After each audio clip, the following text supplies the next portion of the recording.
আবু হুরায়রা রাদিয়াল্লাহু তাআলা আনহু বলেন, একবার আল্লাহর রাসূল সাল্লাল্লাহু আলাইহি ওয়াসাল্লাম বড় আফসোস করে বলতেছিলেন, আমি যদি আমার ভাইদেরকে দেখতে পাইতাম।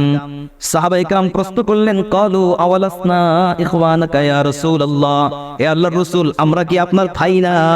আল্লাহর রাসূল বললেন, আনতুম আসহাবি ওয়া ইখওয়ানুনা আল্লাযীনা লাম ইয়াতু বা'দু, না না না, তোমরা আমার ভাই না, তোমরা আমার সাহাবী। আমার ভাইগুলো তারা যারা এখনো দুনিয়াতে আসে নাই, আমি নবী দুনিয়া থেকে চলে যাওয়ার পরে তারা দুনিয়াতে আসবে। তারা আমি নবীরে কোনদিন দেখে নাই, আমি নবীরে না দেখাও তারা আমার প্রতি ঈমান আনবে।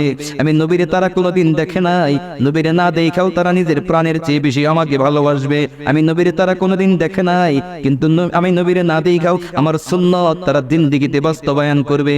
এই যে আমার যেই সকল উম্মত আমারে না দেখাও আমার প্রতি ঈমান আনবে, আমারে না দেখাও আমার প্রাণের চেয়ে